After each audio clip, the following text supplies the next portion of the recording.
Hello, bonjour. Good afternoon, everybody. My name is Eric Chaput, Business Advisor at the World Trade Center, Winnipeg. I would like to begin by respectfully acknowledging that this webinar is coming to you from Treaty 1 territory, traditional territory of the Anishinaabe, Cree, Oji-Cree, Dakota, and Dene people, and on the national homeland of the Red River Métis. Thank you for joining Government Buying Explained, Potential Opportunities for Your Business, which will be presented by Ashley Tegart. A few housekeeping information before we start. Please send all webinar questions directly through the chat box at the top of your screen, and Ashley will try her best to answer as many questions as possible towards the end of today's session. For all logistical questions, please send directly to the chat box, and I will answer your question as soon as possible. You will also receive the recording and the slide of this presentation within the next week. All right, let's begin this webinar. I would like to introduce you to Ashley Tegart, is a procurement outreach specialist with Procurement Assistance in Edmonton, Alberta, Canada, where she provides advice and coaching to businesses related to their bidding journey with federal tender opportunities. Prior to her role at Procurement Assistance Canada, she was also procurement specialist, although her primary role was focusing on providing policy advice to other federal procurement specialists on the use of and application of Indigenous policies, including contracting within comprehensive land claim agreement region and the application of procurement strategies for Indigenous businesses in the Western region. She has also worked for the Department of National Defense as an operation manager for Canadian Joint Operations Command. Also, she served as a regular force member with the Canadian Armed Forces, where she enrolled in the military at the age of 18 in the field of logistics. She also completed leadership series at the Royal Military College of Canada under the Officer Professional Military Education Program. All right, Ashley, well, let's kick off this webinar. Take it away. Wonderful. Thank you so much, Eric, for the introduction. And hello, everybody. Good morning. So I'd like to just start off by thanking Melanie and Eric for organizing today's presentation, and as well just take the time to thank everybody on the line to take some time out of your busy schedule to allow me just to bust some myths regarding government procurement and just to educate everybody on how we can consider business opportunity with the federal public service. So as mentioned, my name is Ashley Tegart. I'm with Procurement Assistance Canada, and we're otherwise known as PAC. The government loves their acronyms. So we refer to ourselves for PAC as short. And we are a branch of the Department of Public Services, and we are basically the procurement arm for the Government of Canada. So I work in Western Region. I work with a small team of 12. We're spread across Alberta, Saskatchewan, Manitoba, Nunavut, and Northwest Territories. And so we all work in the outreach and engagement of the bid as well as business intelligence strategy. And our goal is to essentially raise awareness on how PAC can support you and provide you with information to help determine if doing business with the Government of Canada is an avenue that you'd like to pursue. And then we give you tools and strategies to be able to do that. So I know Eric already did a land acknowledgement, but I'd just like to also just state that it's an important step to reconciliation. I'm located in Edmonton, so I'm on the traditional Treaty 6. So I just wanted to acknowledge this is the traditional unceded homeland of the Métis and First Nations of the area. And the histories, languages, and cultures of these peoples will continue to enrich our shared heritage. So I always love that we're acknowledging these land treaties. So for today's session, I just want to walk through some of the misperceptions about the government procurement and then provide you just with a higher level overview of today's level of procurement. And so the information that we'll present today, it does have a shelf life of 3 weeks because our information is always ever changing. So I will send some information out with all of the slides and all of the information that sends out today. And then I encourage you to look online because that will always be the most up-to-date information. So we'll go ahead and get started. And there we go. So we'll just talk about a couple of the most basic myths. So this one is regarding potential opportunities. So the government of Canada is actually one of the largest buyers of goods and services in the entire country.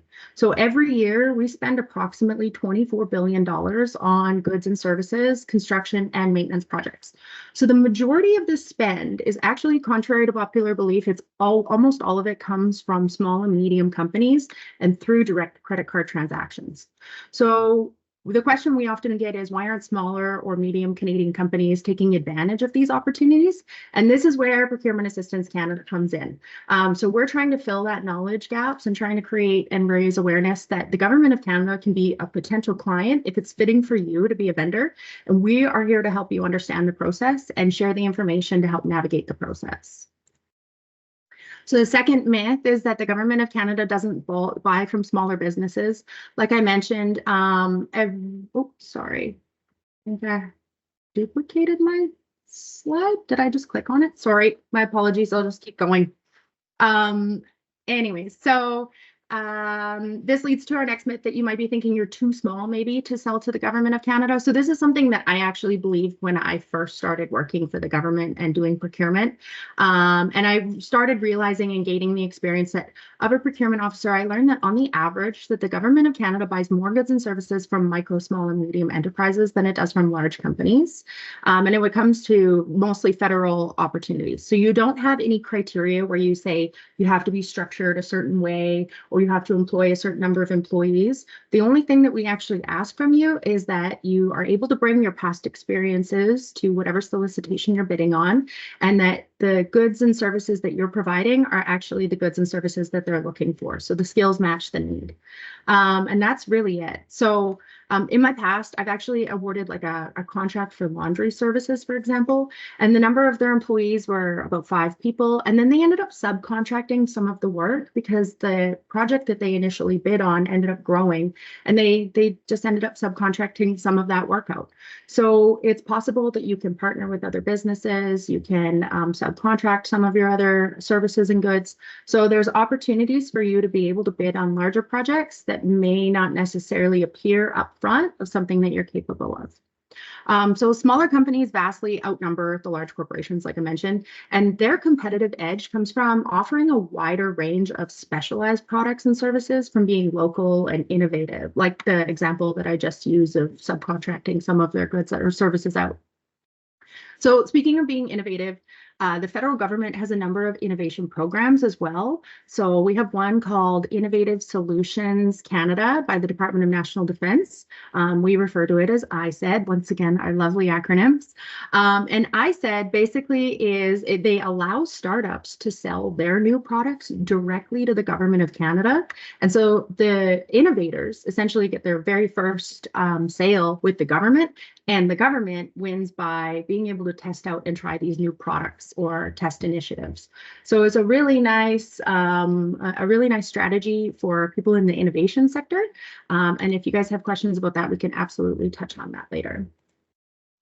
So the next myth is that the government doesn't buy from businesses like mine.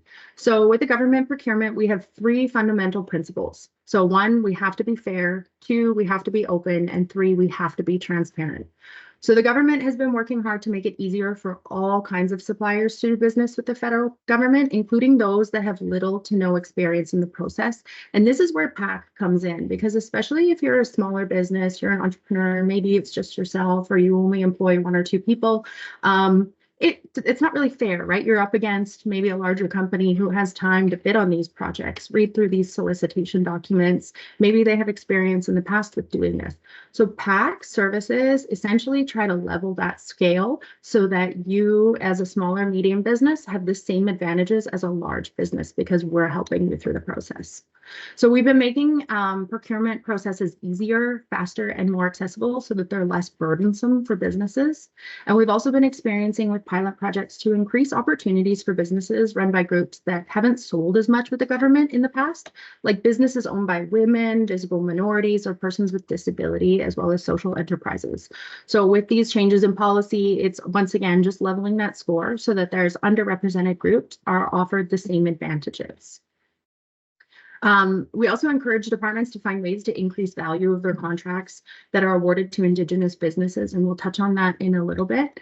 And then we're also expanding opportunities for green goods and services by making environmentally friendly purchasing a focus. So we'll include that in a lot of our solicitation documents to try and encourage green and environmentally friendly packaging and stuff.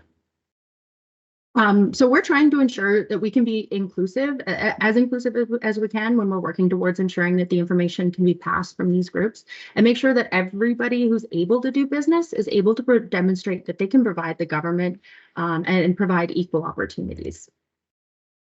So the next myth is that you think it's complicated. So before I joined the public sector, I probably would have agreed with this sentiment. And it's true, there's a ton of different rules and a lot of policies that have to be followed in government procurement, which one thing I will say, it does make the process slower. Usually my husband actually works in private industry, and it's nothing for him to have a phone call, put in a purchase order, and have sold $1 million worth of product in 15 minutes. Me, on the other hand, does take me months because I have to document everything, demonstrate that I'm utilizing public funds in a fair, open, and transparent manner. So the process is slower, but it's not more complicated. So a lot of it has changed. So real progress has actually been made to improve your experience as a supplier, and I encourage you to participate. So the improvements so far include one, being able to submit bids electronically for tenders. So when I first started working in the public sector years ago, we would only accept paper submissions and fax proposals. Gone are the days of only needing faxes. Thank you. And so also getting paid faster. So there's actually an initiative on the go now that we must pay invoices within 15 days. Before it was 30 days, and even vendors were sometimes experiencing delays with that. So the government has really stepped up on their accountability with regards to paying vendors, and they must adhere to that 15-day payment window. There are also more improvements ahead to make it easier and faster suppliers to do business with the Government of Canada.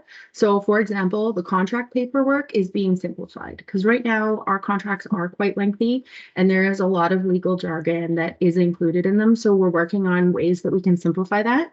And then we're also actively working on improving our new electronic procurement solution. So it's all in one consolidated place. And if we have time, I will do a live demo, although our Canada by site is being finicky right now, of course, as I'm presenting. So we'll see if it's working in a little bit here. So the next myth is that the government procurement is centralized. So people often look at the government as one big client, but in reality, the Government of Canada has hundreds of departments and agencies, and they all operate across the country. So not just in Ottawa or Manitoba. So when you think of selling to the Government of Canada, you really should think of it as hundreds of potential clients with different needs and different geographic locations for their goods and services. So I'll use an example of a file that I was just working on a couple months ago. It was RCMP. They have detachments all across the country. So when we were looking at their range of services, we look at things like janitorial services, landscaping, snow removal. I actually just had snowmobiles delivered to 15 different locations across the north way up in, I did not know Tuktoyaktuk was actually a location in Canada. I thought it was just made up place that I heard about when I was a kid. And yeah, so I got them delivered up there. That's my ignorance of knowing the places in the north. So yeah, that's just one organization spread out, different needs, different services everywhere. So this is the bidding journey. And so essentially PAC helps all along this whole process of the bidding journey. So this is our service model and our blueprint, and it's a common foundation which we base our work when we're designing new content and services, or if we're delivering existing content or services. So it's fundamental to the design and the content principles of our service model. So we always design with empathy. So we consider the requirements of both the audience and the vendor, and we provide the right services of information at the right time in the right format. You don't want to be learning about how to find opportunities when you're at the post-bid phase, right? So we try to provide education throughout the whole process so that it matches the needs of our vendors and clients. And the bidding journey is a framework. So we use this to understand the phases that a business goes through in the procurement process, from just becoming aware of the government as a potential client, which may be your situation today, And then, delivering the understanding how the debrief and the recourse mechanisms at the end go. So it's an education through the whole business model.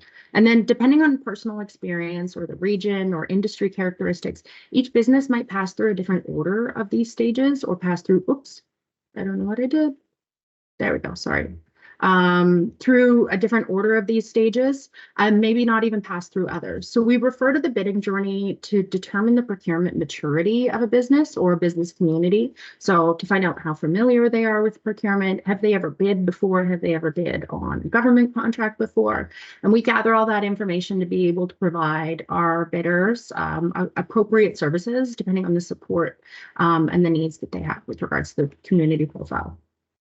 So externally, we've also started introducing this framework to businesses as part of our coaching pilot. And the feedback that we received so far is from our coaching participants and coaches tell us that the bidding journey framework really helps businesses understand and describe their experiences going through this complex procurement process. So awareness, obviously, this is kind of where we are today. This is a stage when a business sees the government as a potential market opportunity. And so this is the phase where businesses maybe become aware that the government of Canada is a buyer of goods and services, and then they might learn how their goods and services will match the services that we're looking for. And then research, I will hopefully get to a little bit of that today if we can go through the Canada, oh my goodness, sorry, go through the Canada Buy site. And that is where we can just use some of those keywords to figure out the services and goods that you provide, and then just plugging them into the Canada Buy site to see if there's a need for them out there. So that is the primary function of research, but we can always use other tools and websites. And when we set up one-on-ones with clients, which we do all the time, we will walk businesses through exactly those processes, how they can set up their research, how they can get automatic notifications for their businesses, how they can figure out what their competitors are doing in the business. All of these things can be done through the research phase. And then the planning. So this is when you obviously initiate the step to become a supplier. So you're obviously gathering that information to assess the readiness level of whether or not you're ready to sell to the government. And then during this phase, the business might look into procurement approaches that best suit their business. So whether you want to do competitive, if you have a sole source, say, for example, you're the only person who's able to provide this type of software or this particular good. You can actually get yourself registered so that there's a potential for sole source contracts. And then obviously finding those and searching for those opportunities so you can market directly to buyers, and then registering on any of the registration databases that we have to be able to connect your business so that you are competitively available. And then of course the bid. So that is the part where you guys have to do all the work. Essentially, when it comes to bidding, PAC cannot really help you in this because we always have to remain fair, open, and transparent. We can help you find the solicitations. We can tell you what kind of things you need to prepare. But when it comes to the bid itself, we always have to remain impartial. And so we can help you, guide you with the contracting authority to ask specific questions, and we'll help you get everything ready for your bid submission, but we do not necessarily help the bid itself. And then post-bid. So this is a really nice feature that the Government of Canada offers. If you're not successful in a bid, you are entitled to know why. So if it's your first bid, say, for example, you're just not sure, maybe your price was too high, maybe they just don't love the services that you offer, any of these components, you're actually entitled to be able to challenge this decision, and you're allowed to request a debrief session to be able to better understand so you can position yourself into a better spot for the next bid that you have. So this is just a quick overview of how the procurement process works. So essentially, we have some magic numbers in the government. So for the purchase of goods over $25,000 for goods or $40,000 for services, the government issues a public notice. So this is called a tender notice.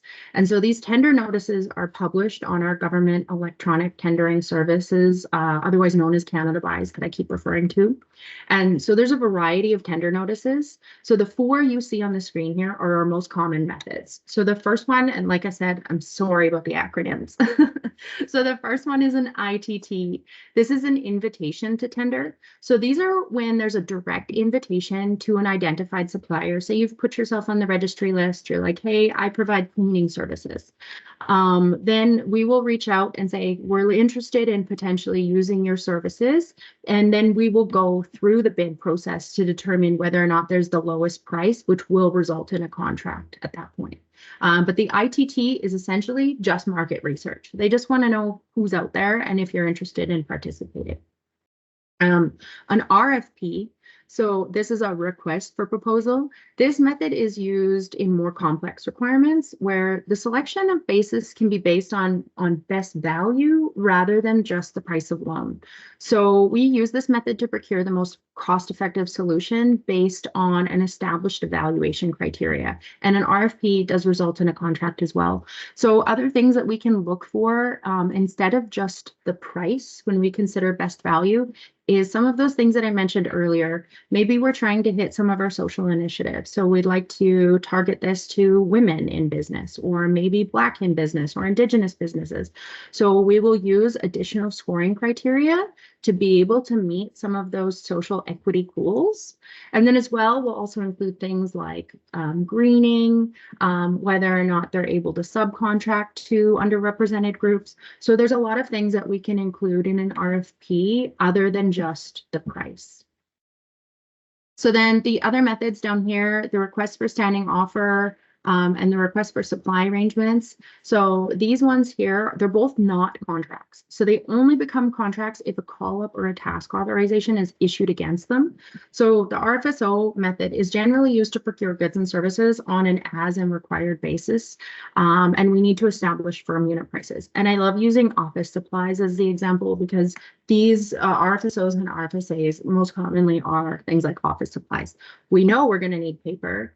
We probably are going to use a lot of paper at the end of the fiscal year when it's tax time and we're printing off a lot of documents for redundancy, but we just don't know how much paper. So we will get a pre-approved price list that will say, okay, we're looking for paper. We know we need a commitment that it's going to be $3 a package, for example. And every time that we purchase it, it will be at this price for a definitive period of time. So that's kind of how our RFSOs and RFSAs work.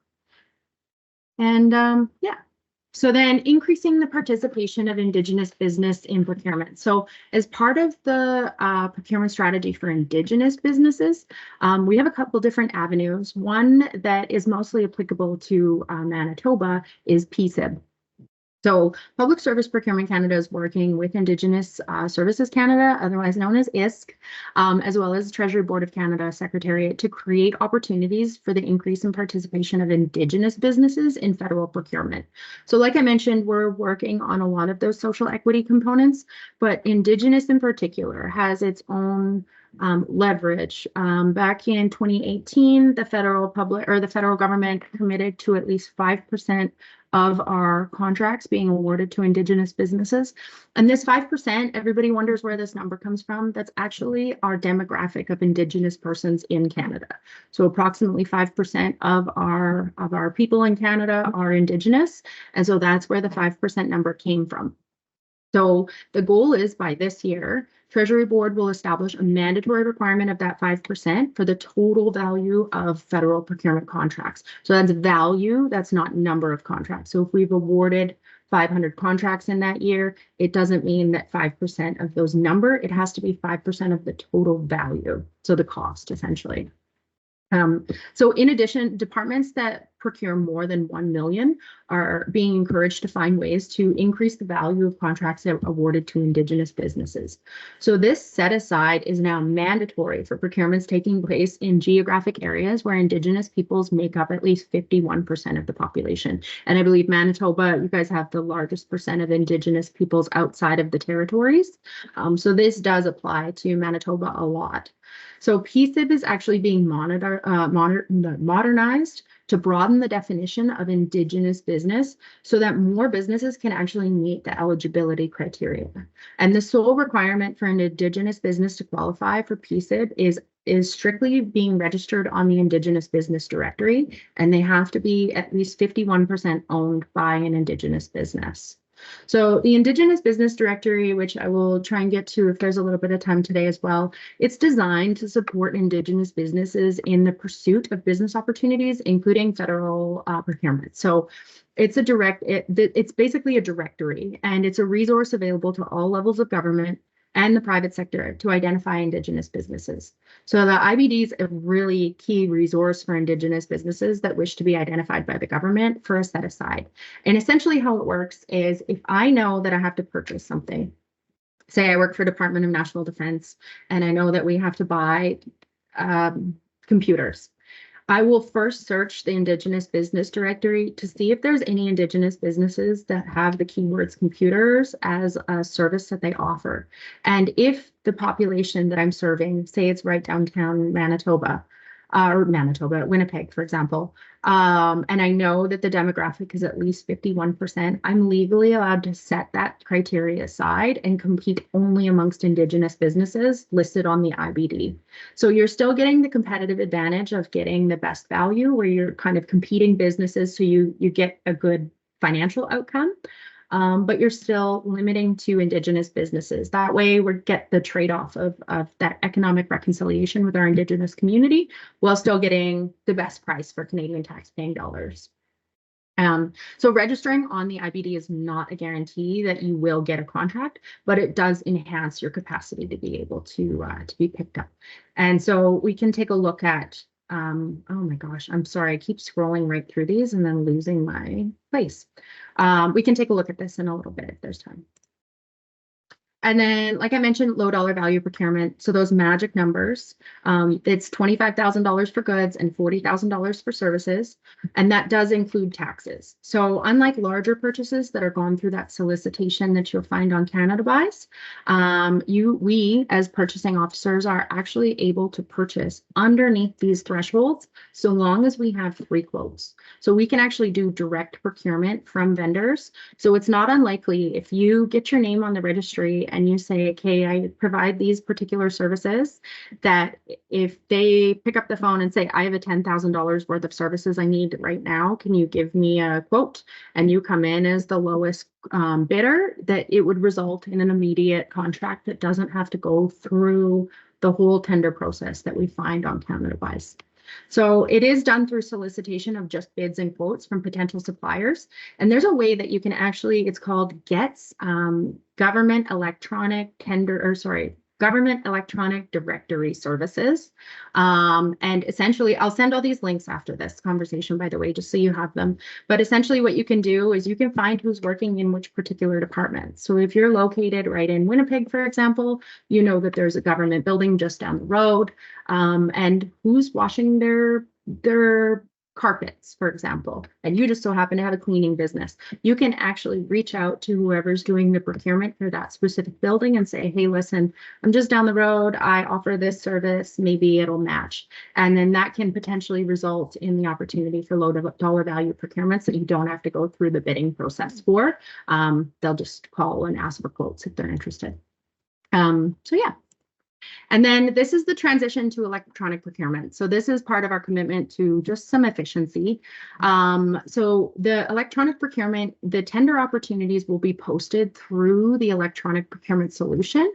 And it's really great because all of the information is consolidated on one particular site, and you do not need to have an account to be able to see the solicitations on there. You do need an account in order to bid, but when you are looking on Canada Buys, it's actually a site where a ton of tenders are posted, not just federal. So we actually have municipal, provincial, and even large institutions like universities and penitentiaries. They're also listed on the Canada Buys site. So by moving to Canada Buys is just one single repository for information. So this is where I would typically direct everybody in, and I will try at the end of this to see if this link is actually working. This is the link for the Canada Buys site, and this is where you can actually search for tenders. You just begin right here, and you can use keywords. We can filter by your region. So if you're only interested in Winnipeg, for example, and you use some keywords, you can actually set up the notifications so that it will automatically email you, so you don't have to keep going onto this site, because the tenders change every day. We're constantly posting new ones, we're awarding old ones, and so it's ever changing. And so this is a great site where if you put some of the keywords and set up the search parameters, if it does email you, then it kind of just saves you the step of having to go back into the system to search for these constantly. And other federal procurement websites. So if there's anything that I want you guys to take away from today, it's, like I mentioned, this Canada Buy site, and also the buy and sell. So the buy and sell was the former site of Canada Buys, and it just allows you to search through the government electronic tendering sector or service, sorry, for the public sector tenders, as well as contract history. So you can register to see these procurement solutions. And there's a lovely site called Proactive Disclosure, which I will also follow up with in the email, which is great because it gives you insight into some of the past projects done. So you can actually see, if you know you have a competitor down the road who's got a contract with the government before, you can see how much they bid on that contract. You can see who's doing work with that government entity. You can see which departments are doing the most contracts for the services and goods that you provide. So it's really nice. It gives you a bit of a crystal ball into just some of the market research for you. And then this was, I just used the keyword accessibility in this search result. And so obviously this produced 3,571 notices. So keywords are really important when you're using the Canada Buy site. And we will see if there's time to go through this. And then this is just a little plug about the Procurement Assistance Canada services that we offer. So actually, my colleague Dolan will be on the 18th. He will be at the RBC Startup in Winnipeg. And I can link some information to that. So I encourage you to go check that out if you're in the area or you're interested. But we offer seminars, we do one-on-one meetings, we have a 1-800-info line, and a ton of self-service tools. And I think I mentioned the check-in or the one-on-ones. So I and my team all do one-on-ones, and we'll do as many as it takes. If you're looking to register, try to figure out where to go, how to set up some of your keyword searches, how to search or bid for tenders. The only thing we don't do is, like I mentioned, actually helping you bid on them. But everything else, if you're looking for a debrief, PAC offers those services to be able to assist. And this is where we're located. So we actually have 6 different regions, and it doesn't mean that our assistance is limited to just the region that you reside in. So any one of these departments can assist you. So if you would like more local support, we recommend that you stay in your home region, but there's no requirement for you to do so. And so this is our region that we cover, region 2. And so we obviously have quite a large region that we have in Western region here. And that's it. So thank you guys very much for coming today. And I encourage any questions or comments. And so if you'd like further assistance, this is usually where I would say, please take, what did I do? Oh no, I'm so sorry. There we go. I'll just go all the way to the end. I should not have control of this thing. This is where I would say to reach out to me. I will still encourage you to reach out to me. However, I just full disclosure, I will be away for a couple months. I do have a surgery coming up on Monday. So I will include all of my colleagues' contact information. And when I send out the information to Melanie and Eric, I will also include my colleagues' contact information. So if you do end up with mine, don't worry, we will absolutely forward your information on to the rest of our team, but I will include everybody else's contact information so that if you'd like more information or you want to set up one-on-one up, then by all means, we can absolutely do that. Awesome. So yeah, thanks, Ashley. We have one question here. Zaina, if you want to unmute or ask the question in the chat, go ahead. Yes, thank you. Thank you, Eric. Yeah, we are. Thank you, Ashley, for coming in. And I'm on Canada Buy procurement since, it's my 1 year coming now. But anytime I called, because like they're sending me information lots, but my own organization is like, business is international. And my question it's international import and exports. That's the way we registered it. But my question is as an African, because like under bad experience with a Winnipeg gold buyer. I end up don't get a revenue. I'm selling, but they said they don't want to do nothing with African items. So yeah, end up getting no revenue, and I don't have credits. I'm just spending like registering a legal license. My question is, since we are international, I'm an international business, especially in Africa for raw material. And they keep on sending me the bidding. I don't know. That one is my major problem. And whenever I call, they just say, oh, if you don't get access, they always send, the bidders always send in to their own department. That's the number only I have. But how, like you mentioned, to assist me, how I can bid, and the raw material, instead of going to American company or China company, we are registered, Canada registered now, but it's raw material we have in Africa. How Canada can help us to get bidders or to get material that we can bid off for this business? I see. Well, each solicitation is different. So obviously especially with large contracts, we have dollar thresholds that we have to adhere to our free trade agreements. And there's a number of different free trade agreements across Canada. So as long as we're adhering to the dollar thresholds and the requirements of the free trade agreements, and as well, one of the requirements in order to do business with the government of Canada is to have your CRA business number, which I presume you have. Yes. Yeah. So as long as you have those things, we're honoring the free trade agreements, and you have your Canada Revenue Agency business number, there shouldn't really be any concerns with whether or not you're an international company or you're a company here in Canada. With regards to your specific questions, maybe what we can do is set up a one-on-one, and we can walk through some of the specific issues that you're experiencing, so we can kind of help you get over some of those hurdles, because it sounds like you've tried to ask for some help from the support line and you're not getting it. And that's what PAC is here for. Absolutely. And yes, thank you so much. That My one, pleasure. let me stop there. Maybe others have question, but like I always saying with Rick, and anywhere, even I'm with a member for TCS. Yeah, I spoke with them with for African free trade agreement. We are working on it. I got all license, including Sierra Leone. I'm doing business. But if you can give us 3 of us, because that's my pride, for Rick for us to work together in this business. I'm in a wreck right now. All my business is down there, but how do I do to do this procurement? Please, if you can, you can give me to appointment.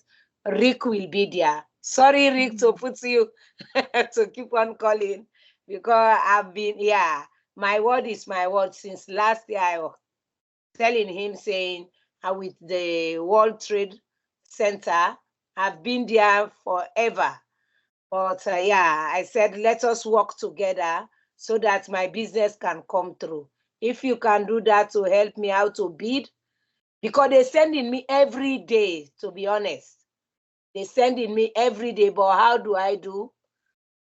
That's the big million question that you can help me with.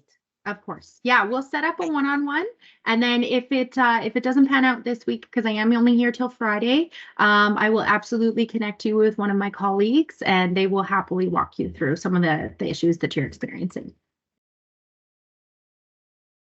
Thank you. But how can I book the appointment, or you have already? My contact information is right here. So if you wanted to just send me an email right now, otherwise I'll see if I can get your information from either Eric or Melanie, and then I'll be able to touch base with you. But I will either way be sending out some information to everybody who's attended this session today. I'll pass it all along to the folks at the World Trade Center so they can make sure that the information is passed along. So either way, you'll get my contact information, and we will make sure we set something up for you. Thank you so much. I will My send you pleasure. all the information. Thank you, including the license, everything. Thank you. You bet. Is there in the chat? No. If there's time, if you're interested, I can walk through a quick example of the Canada Buy site if anybody's interested, if there's no other questions that are up. Or Eric, did you have anything else? Like somebody was trying to type in a question. I don't know if Mike can.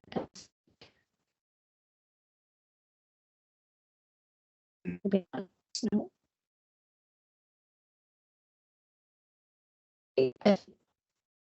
Go ahead and show our example and Sure. Oh wait, there's there's a question here.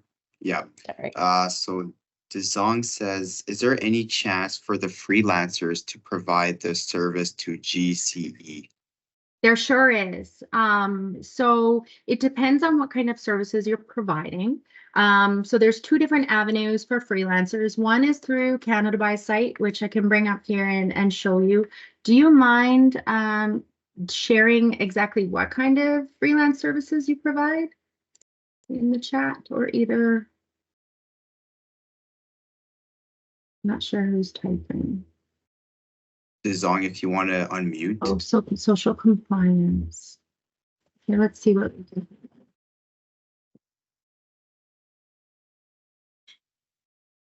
Oh, I can never spell when I'm screen sharing.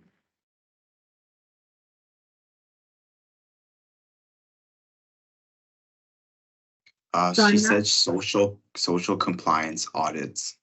Okay, audits. Maybe we'll just do audits, just so we can get a more general result here. So this is the Canada Buy site. Sorry, I kind of just jumped right in here. So underneath the tender opportunities, we can actually use keywords. So I just used the keyword audit. And here we can see there's a series of different audit services that are listed through Canada Buy site. And as I mentioned, we actually have federal, provincial, municipal, and large industry contracts on here. So we'll see everything from City of Fredericton, obviously not a federal contract, region of Nanaimo, school districts, Ministry of Education. So there's all sorts of the different contracts listed on this site, but you can go through these and see if there are any audit services that fit your particular skill set. And then when you click on them, for example, the City of Oshawa, because this is not a federal contract that I'm showing right now, this is clearly a provincial contract, or a municipal, sorry. When you click on the bidding details, it will ask you to go through a third-party site. But for any of the federal contracts, they're usually listed right on this site. And you can take a look and see if that's something that fits your skill set that you're actually able to provide. There's also another site called, and like I said, I will follow up with all of these. Another site called ProServices. And this is more like the standing offer supply arrangements that I was talking about, but there may be auditing services listed on this. So I can actually go through and see if there's any like auditing services that are listed on here.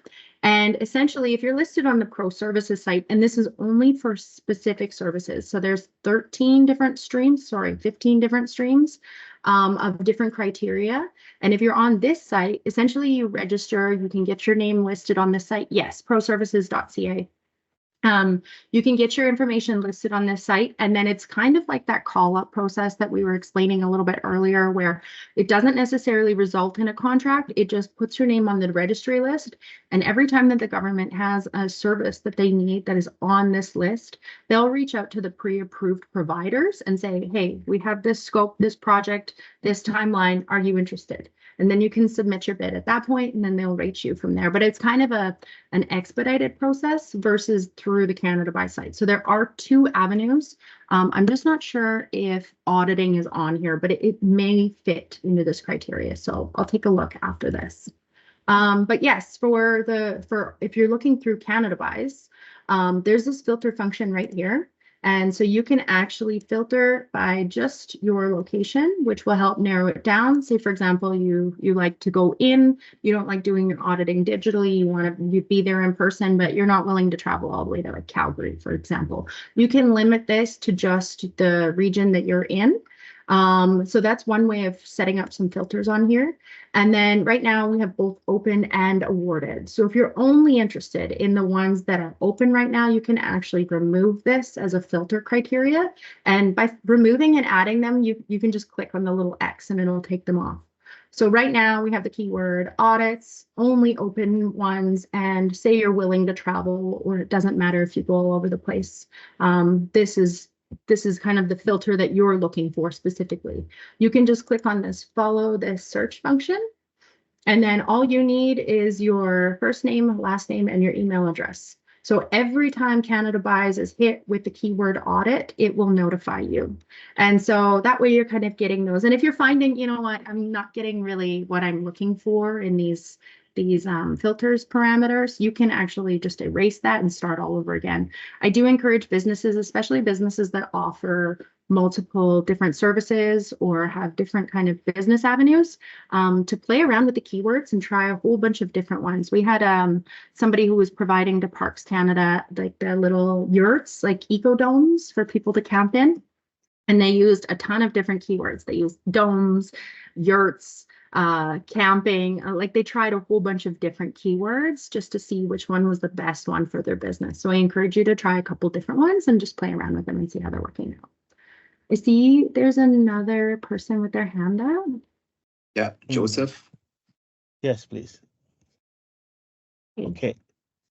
In the course of your presentation, you had mentioned that there is an RBC startup event here in Winnipeg. I think you said on the 18th. So I'm not sure if that was what you said. And you mentioned that a colleague, was that Dollar Bogus? That's right, yes. Okay, because I attended a seminar where he was part of that with Kamesi, and I followed up, and we're supposed to have a meeting, but that hasn't happened yet. So I wanted to know about that event. I would like to actually be at the event so that I can actually get to meet him in person, if that's possible. Yeah, so he's going to be there on the 18th. So you can absolutely meet up with him then. And then also, I'd love to get your contact information if you don't mind sharing it. And I can make sure that you get that one-on-one, because I'm very sorry to hear that you didn't get a one-on-one follow-up. That I'll let Dolan know. He's my boss. Yeah. So you just gave me some dirt. We actually exchanged a few emails. The dates just couldn't get to work. I was proposing a time I was away to Vancouver for some other trade event. So I think that was, and he has a very busy schedule. So I got your email. I'm going to follow up with you with an email so you can help provide me with information for that event so I can register ahead of time. And hopefully I can meet him in person. That sounds great. Yeah, you bet. Thank you. And I will include some information to the RBC event in the email that I send out shortly after our call today, so you guys have it as well. Yeah. Thank you. All right then.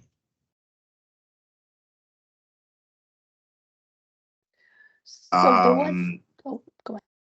Yeah, Abby had a question here. You can go ahead and unmute, Abby. Thanks.